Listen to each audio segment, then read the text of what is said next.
గత 4 రోజులుగా కొనసాగుతున్న ఆర్టీసీ సమ్మెను విరమిస్తున్నట్టు కార్మిక సంఘాలు తెలపడం జరిగింది.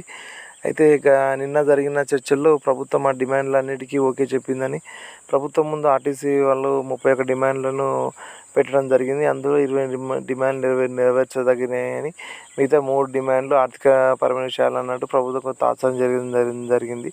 అంటే తాత్సారం అంటే డిస్కషన్ స్టేజ్లో ఉంది. ఈ సమ్మెపై కాలంలో శంకర్ గౌడ్ అనే వ్యక్తి కూడా ఆత్మహత్యం చేయడం జరిగింది. తను గత రాత్రి చనిపోవడం జరిగింది. దీనిపై ప్రభుత్వం కూడా చాలా సీరియస్ జరిగింది. ఎందుకంటే తక్షణ మనోభావాల్లో రెచ్చగొట్టినప్పుడు ఆత్మహత్య చేసుకోవడం ఎంతవరకు కరెక్ట్ అని ప్రభుత్వం కూడా గట్టిగా మందలించడం జరిగింది. చనిపోయిన బాధిత కుటుంబానికి 10 లక్షల వరకు ఎక్స్‌గ్రేషియా ప్రకటించడం జరిగింది. లోకల్ ఎమ్మెల్యే కూడా 5 లక్షల ఎక్స్‌గ్రేషియా ప్రకటించడం జరిగింది. అలాగే వారి ఇంటిలో ఒకరికి ఆర్టీసీలో ఉద్యోగం కల్పిస్తామని కూడా ప్రభుత్వం హామీ ఇచ్చింది.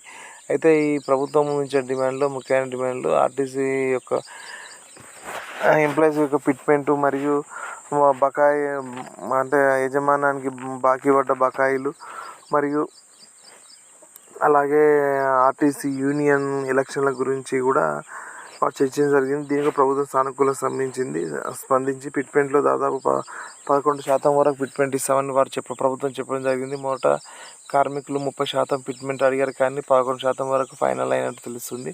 అలాగే బకాయిలు కూడా ప్రతి నెల 400 కోట్లు రీఎంబర్స్మెంట్ చేయాలని ఆర్టీసీ కార్మికులు కోరడం జరిగింది.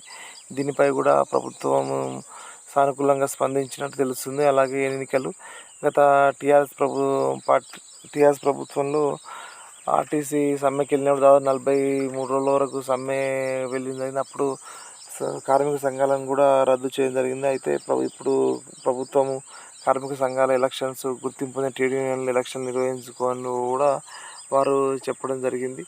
అయితే ముఖ్యంగా ఆర్టీసీ నష్టాల్లో ఉండడం కారణం ప్రభుత్వ వైఖరి తెలుస్తుంది. అంటే గత ప్రభుత్వాలు ఇప్పుడు ప్రభుత్వాలు ఎందుకంటే మహాలక్ష్మి స్కీమ్ ప్రవేశపెట్టడం, మహిళలందరికీ ఉచిత ప్రయాణాన్ని కల్పించడం జరిగింది. సో దీనివల్ల ఆర్టీసీలో ప్రయాణికుల జోరు పెరగడం జరిగింది, ఆక్యుపెన్సీ రేషియో పెరగడం జరిగింది. అదేవిధంగా వాళ్ళకు అంటే ప్రయాణికులు లేడీస్ ప్రయాణికులు టికెట్ ఇస్తారు కానీ డబ్బులు ఇవ్వరు కదా.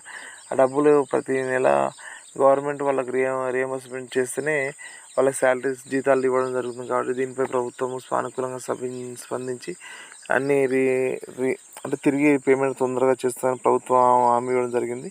మొదట అధికారులతో చర్చలు జరిగిన తర్వాత ఆర్టీసీ రవాణా శాఖ మంత్రి పొన్నం ప్రభాకర్ తోటి చర్చలు జరిగి సఫలమైనట్టు చర్చలు ఫలప్రదమైనట్టు. కాబట్టి ఈరోజు ఉదయం నుంచి బస్సులు యథావిధిగా నడుస్తాయి.